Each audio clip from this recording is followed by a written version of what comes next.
ताज़ा तरीन वीडियोस के लिए चैनल को सब्सक्राइब करके बेल आइकन और ऑल नोटिफिकेशन पर क्लिक करें ताकि आपको मिले हर अपडेट सबसे पहले।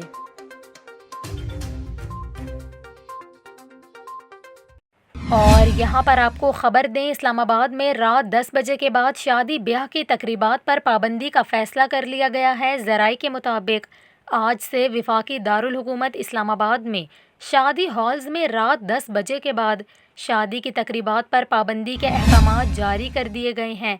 ज़राए का ये कहना है कि इसके अलावा शादी की तकरीब में सिर्फ वन डिश की इजाज़त होगी। ज़राए के मुताबिक इस हवाले से इस्लामाबाद पुलिस और इंतज़ामिया को पाबंदी से मुताल्लिक़ आगाह कर दिया गया है।